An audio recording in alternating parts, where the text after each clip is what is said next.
Hello and welcome to our press briefing on how to build a metaverse for all. I'm Kirsten Salyer from the World Economic Forum, and I'm joined here today by a stellar panel of speakers. We have Kathy Lee, head of Shaping the Future of Media, Entertainment, and Sport at the World Economic Forum, Huda Al-Hashimi, Deputy Minister of Cabinet Affairs for Strategic Affairs, the Office of the Prime Minister of the United Arab Emirates, and Yatsiu, co-founder and executive chairman at Animoca Brands. Thank you all for being here with us today. So the metaverse has been a big buzzword here in Davos this week, and we're here today to speak about what exactly it means and how we can ensure that it is inclusive.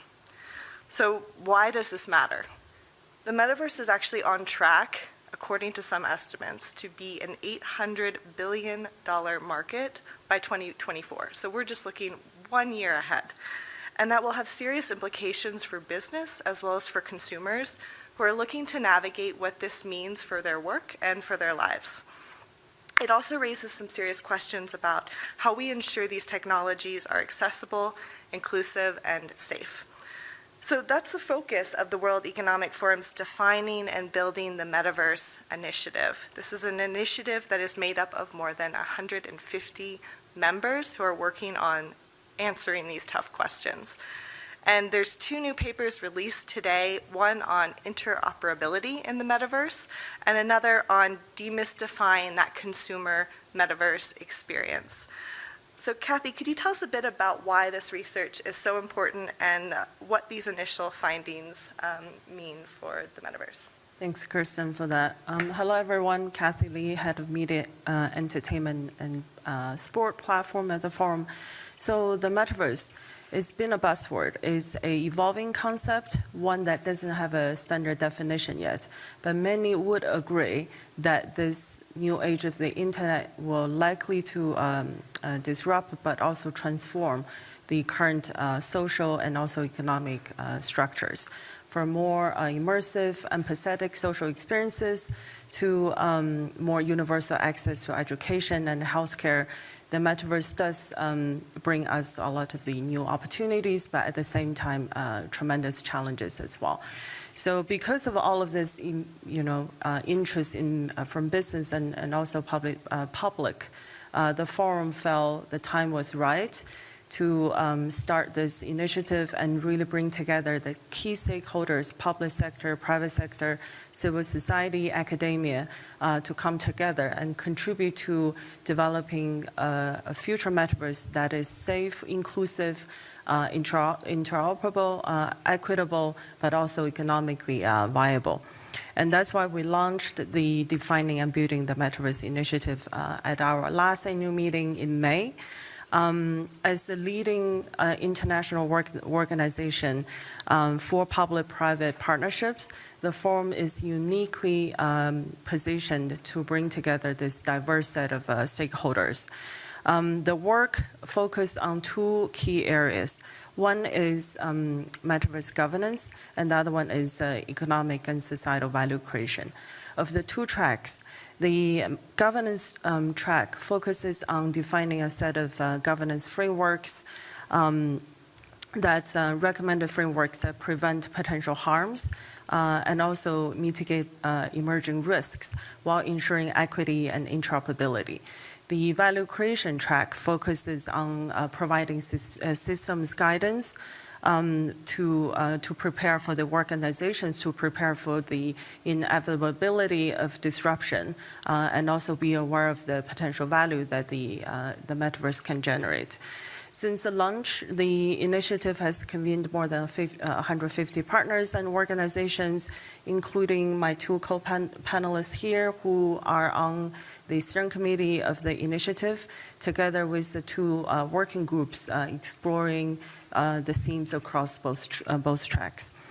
On governance, the main themes that's being explored are privacy, security, interoperability, safety, and identity. The value creation track started with exploration of the consumer-facing metaverse and will develop to cover industrial and enterprise metaverse over the time. And in the meantime, we will also research the opportunities and trade-offs in access, inclusion, sustainability, and well-being for those who seek to use the metaverse.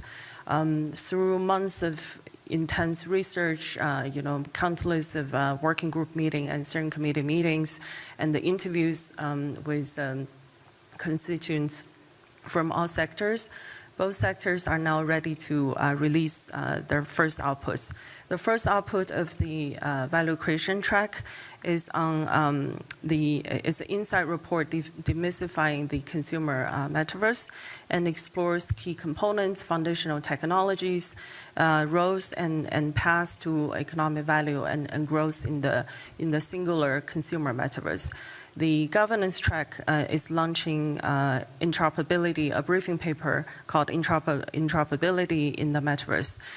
For the metaverse to operate seamlessly, it will need to require certain degree of interoperability for user to move, transact, participate across different platforms and localities. The two tracks collaborate closely with each other to make sure that the value creation in the metaverse is considered within a well-established governance framework, while the governance recommendations remain cognizant of the economic and also social opportunities. And lastly, I just wanted to mention that although, again, metaverse presents such significant challenges, it could also be used for immense good, and especially when driven by purposeful and ethical public-private partnerships. Thank you, Kathy. I think that oftentimes interplay between the opportunities and the challenges is really interesting, and I'm hoping, Huda, you can elaborate a bit on that in terms of actually looking at exciting developments in regulation to address some of these challenges. What are these exciting developments in the regulatory sphere that will be unique to the metaverse, and what do you think the most pressing issues are? So first of all, I'm super proud to be part of this steering committee. It's been a wonderful journey, a journey that we're constantly debating and learning from each other. And I think the mix of government and private sector and providers and creators is really bringing this collaborative spirit of something that I guess we all acknowledge is an unknown. And it's constantly evolving. In the UAE context, you need to ask why we are part of this. Really, we are actively exploring the potential of the metaverse, both from a regulatory aspect, but also from a value aspect as well. And that's why the two papers really sort of bring to fruit that there is tremendous economic and societal value on this, but if it is unregulated, then there might be some issues with privacy, safety, and security as well. So it goes very hand in hand. We've recently announced our metaverse strategy. We've also recently announced our blockchain strategy, and we've hosted an assembly. So we're quite active in this domain. So there's a lot of exciting things that are happening in the regulatory front. And you might understand regulation and excitement don't go hand in hand, but I think in our world it does. We see that there might be an exponential increase in innovation and new business models, as well as connecting across borders when it comes to the metaverse, especially when it comes to virtual boundaries. We'll be talking about things like cross-border exchanges. So these are things that are quite exciting for expanding markets as well. We want to stop focusing on reproducing physical spaces in the metaverse. I mean, what's the value of having a government office in the metaverse and ask yourself that you want to climb the stairs to that office in the metaverse? We have to ask ourselves, why are we still stuck in that domain? So we want to break through, and we believe that the exciting things that breakthrough will happen.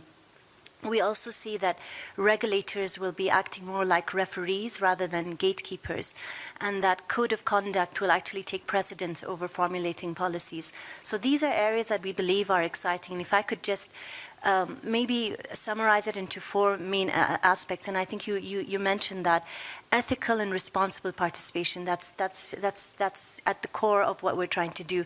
Size neutral, but also tech agnostic. The second one we believe is fostering passporting, and this is when we talk about global interoperability, and the amount of scalability will happen when we actually do support regulations and standards in that sphere. And the third one is on democratizing adoption, and this is about ease of access, acceptance, affordability, safety at its core. And this is something that we want to be quite sure, and the technology is actually is really expanding. We see that they're really exploring, and unless that happens, it will be just for a few, and that's not what we're looking for. We do want it to be equitable. And I think the fourth one is supporting innovation regulatory sandboxes, and we want to move away from just talking about generic frameworks and beyond declarations. We want to actually test these in real life, and the only way we can do that is through having safe regulatory bodies, sandboxing, and we're all familiar with that terminology, but what does that mean in the metaverse? And that's, I think, is going to be exciting time for us going forward. Thank you, Huda. I think regulators like referees is a kind of a nice framework to keep in mind as we think through kind of what these challenges might be in a constantly evolving playing field, to extend your metaphor. As we were talking about scale here, how do we go from where we are today to where we're going to be in 1 year and 5 years' times? This is where interoperability, I think, becomes increasingly important, as Kathy, as you mentioned. How does this exactly help with that value creation? And what does ownership look like in this digital world of the metaverse? So thank you. It's a great honor to be here. I think the important question we have to ask ourselves is the time that we spend online right now, we create data, and that data creates value but for who is the question. And it creates value for the platforms. And the challenge is that actually when you talk about data portability, what data are you basically porting from one to another? It's permissioned for the time being. And that means value creation in the current format can actually really truly exist to accruing to the end user because they don't own that data or the derivative of the data. Because after all, we can ask ourselves a question, if we weren't driving Tesla cars, would Tesla actually have the ability to become a self-driving car? The value actually came from the people who are driving it. And that is true for name your platform, basically data paradigm. So so the challenge that we're still debating and discussing is around this interoperability. Interoperability only means something, we think, if you have ownership. But what does ownership of your data look like? It's not just your photos. It has to be the derivative of that data, what the value of that data generated, right? And so when you then are able to move it, imagine just from a paradigm of, as I say, games, which is another way where, 3.4 billion people are playing games today. All of those digital items that they have inside those games, $200 billion of value generated last year alone. Actually, none of the players own any of those assets. They don't own that. But where this business will grow is when there's interoperability. If you actually own it, you would have then the freedom to take your assets from one game to another, or maybe create new gaming experiences for those who want to create a new game based on someone else's ownership, as we do in the physical world.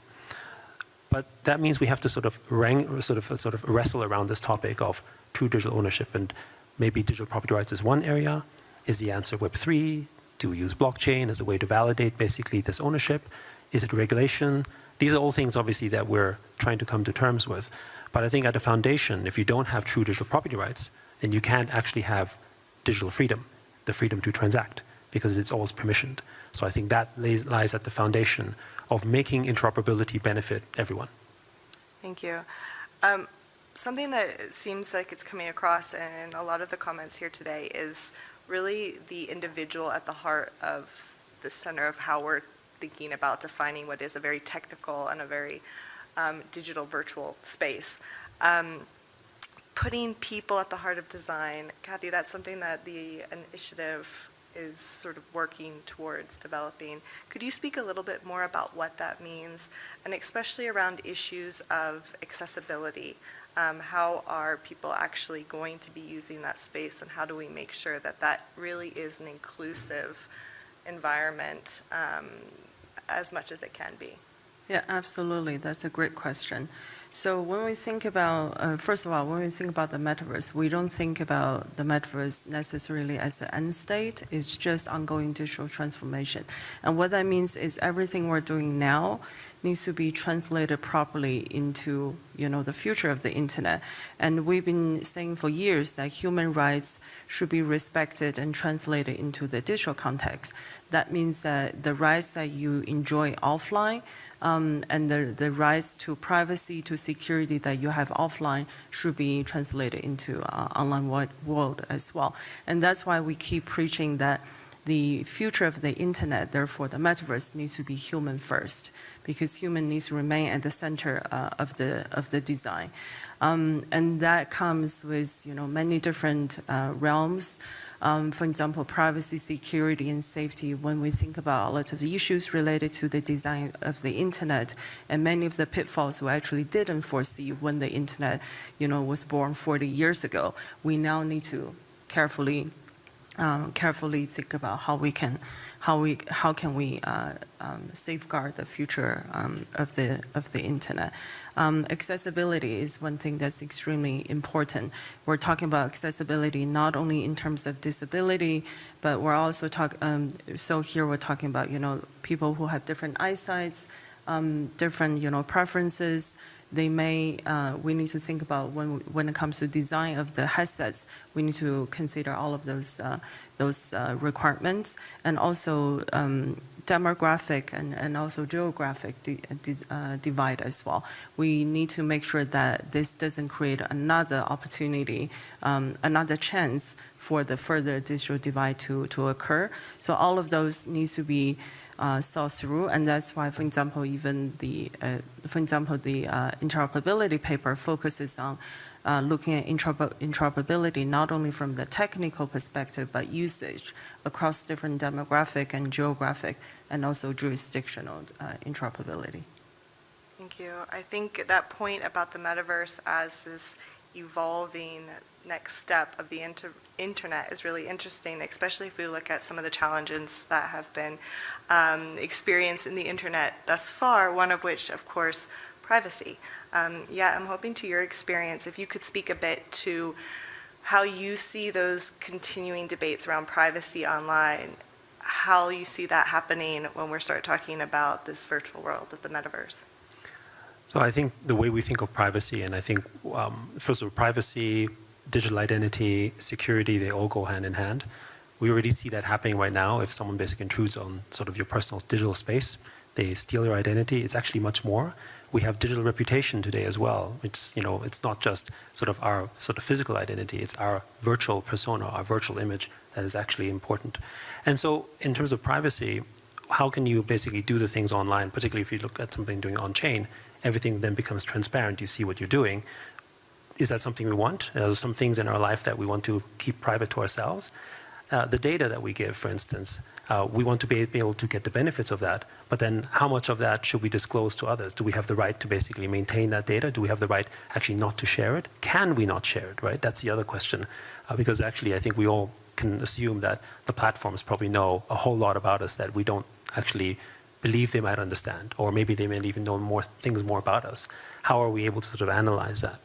I think the answer to us again goes back to the question of actually if we have a form of digital property, if we have digital property rights, then there is a form of a legal system. I think the protection on digital privacy isn't going to just be a technical solution. It's going to have to be one that is covered in law, because we are humans, we are people, we live physically. As much as we love to exist virtually for many of us, I guess, and we spend most of our time online, we still need to follow the physical laws that we're in, the physical countries we live in. So I think the interplay and the combination with regulation and with government is going to be very important for that. Absolutely. And part of this also is a constantly evolving nature of innovation within that space. Huda, as you mentioned, in terms of looking at innovation sandboxes, how can we think through what's next in the metaverse? I was hoping you could speak a bit to some of these developments, these innovations, and where you see some potential for the metaverse to be that force for good, as Kathy mentioned. I think definitely there's a lot of exciting things happening in this sphere, and we talk about force for good, we talk about human-centered metaverse, and we really, as a steering group, we've been addressing that as well, and we've really put it at the core public value.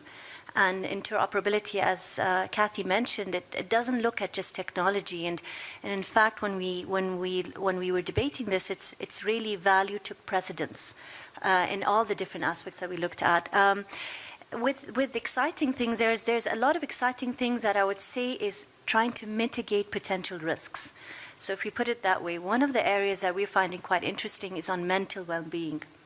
And with the amount of time that we'll be spending in the metaverse, the hybrid between physical and virtual, it will take its toll on mental well-being. And we're seeing a lot of countries that are really actively pursuing embracing neurotechnology and brain health into their regulation quite early on. So this is something that's exciting. It's very early days, but it's something that we should learn from each other, and that's the beauty of all of us exploring in this sphere. The other aspect that we're looking at is new forms of harassment and security and safety, and the reason why there are new forms, and it's actually happening in Web 2.0, it doesn't mean it's something that we have to anticipate for metaverse, is because technology is constantly evolving, so the forms of harassments are changing. And the core of what we're trying to do here is the only way we can tackle this is by being agile. And agility is at the core of all of this, and because we cannot see what's coming next, we see the chat AI that's recently taken over all of the universities' debate right now. So it's either we anticipate the future, which at this industry is not as easy to do, or we program ourselves to be agile, to be able to evolve with the technology that's evolving around us. Another key thing is being proactive for risks, and hence sandboxing those potential areas, I think. One of the things that we as regulators always dabble with is the timeliness of regulation. How fast or how late, and the report does talk a lot about that as well, is that how soon should we be involved, or how much space should we give for the industry to grow and then jump in, and really there is no right answer to that, and it really depends on the severity of the impact it will have on society, and at the same time the severity of impact it will have on growth and technology as well. Thank you. That's a really interesting point you brought up around mental well-being, harassment, risks that could potentially come up in this space as it has in the evolution of the internet to date. Kathy, I'm hoping you can bridge this with some of the other work we're doing around digital safety, and digital safety especially in the metaverse. What have you found to be most effective at addressing these concerns? Absolutely. So back to the earlier point about we need to first of all recognize that there's digital rights, there's human rights needs to be properly placed into this context, and that's the first step. Because if we talk about the safety in the Web 2.0, in terms of the nature of it, it's not that different from Web 3.0 or the future of the internet. It's just the magnitude of the kind of content you probably need to moderate is going to be at a different level, because we're not talking about only text-based or image-based, harmful content potentially. There could be, because we're talking about audio and gestures, so a lot of the ephemeral communications will need to be taken into consideration, and that will need, innovative technologies to detect some of the, harmful content or inappropriate conduct. When they happen, there needs to be proper ways of intervention and appropriate, risk assessment framework in place to make sure that we do design the spaces, safety by design. So those are all the very important things to be taken into consideration. And again, without a public-private kind of collaboration to look at these challenges altogether, I don't think we can get there. Thank you very much. I'd like to now open it up to the audience if we have any questions. If not, I'm happy to. Oh. All right. Thank you. My question was about the property rights and the value chain. Do you think the cat's already out of the bag in the sense that like Facebook already knows everything about me? How could I get? There would have to be some. Yeah, a lot of the GPT, I don't know, but they already know about me, and I didn't even know it existed. So like, how do we get those rights back when they're already seemingly been passed away? Well, that's a great question. I think a lot of people look at, for instance, Web3 as the next evolution of the internet, where data basically is stored on a public database, which typically is typified by something like blockchain. It may not ultimately take that form, but that's basically how many people look at Web3 and say, things that are on chain in a public database means that for the first time we can truly own our digital assets away from these centralized platforms. And what that means is that network effects, really what you want is to have the benefit of the network effects that that data generates. But in a sort of a private database, you don't know what happens. You can't see inside Facebook or you can't see inside these companies, so you don't know its value. Now imagine in a future that would be potentially Web3, what that would look like is that at the end of the day, you would know who had used your data at Facebook and how much value it generated. You would then know, okay, maybe you generated thousands of dollars of value for Facebook. The natural response for you would be to say, oh, should I be receiving, a share for that? This, by the way, is what Web 1 was. In Web 1, through information, we were able to transparently disclose what prices were sold for and gave rise for these transaction sort of commerce platforms, whether it's an Alibaba or an eBay, because I could see what the price of rice was sold in in America from a Chinese farmer, for instance. I could then say, oh, I want to basically charge more for that.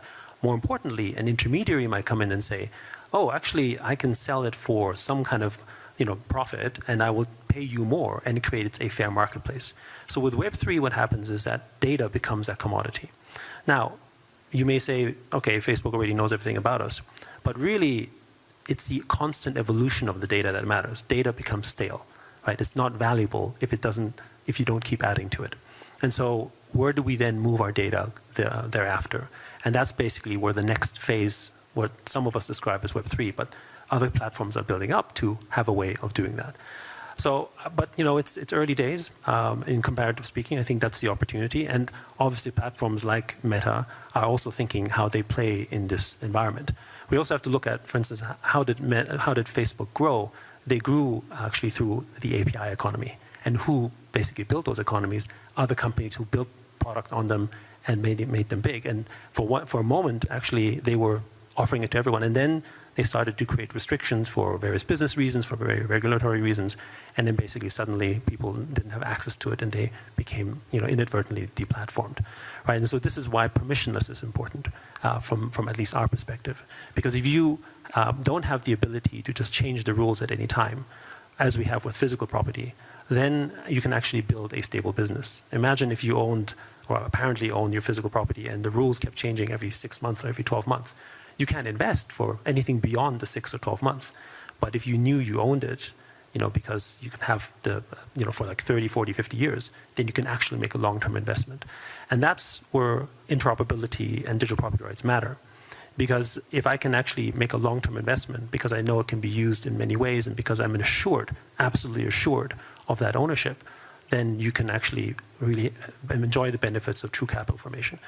There is a sort of thing that, in some media might be perceived as negative, but non-fungible tokens is one of such expression.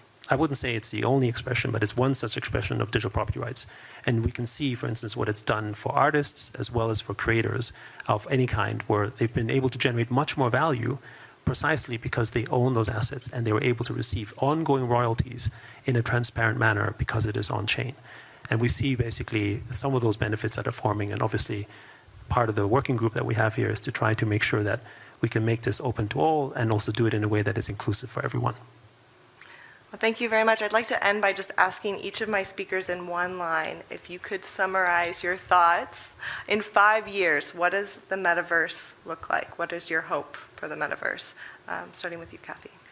In 5 years, I hope we are more clear in terms of the value that the metaverse could generate through different lenses, and we should have more clarity in terms of how to govern certain aspect of it as well. That would be my hope. Thank you. I hope in 5 years that it's not a terminology that people are still trying to figure out. It's an everyday practice that we don't even acknowledge that it's there because it's so ingrained in everything that we do. So we don't talk about the internet because it's part of our lives. So I believe in 5 years' time, the metaverse will be part of our lives, whether we like it or not.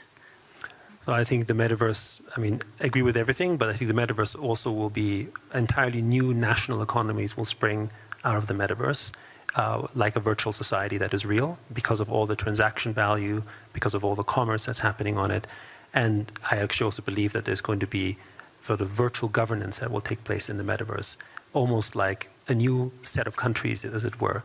And I think that's going to bring up some very interesting conversations. But these are already kind of happening. You could see that the platforms are actually at scale like mini countries. But with the metaverse, with ownership, we might have an opportunity where you could have sort of national virtual economies in which every user actually has a stake in it and basically is a co-owner of it instead. Thank you very much to my panel of speakers here today and to everyone in the audience and watching from home. Thank you and goodbye. Thank you. Thank you.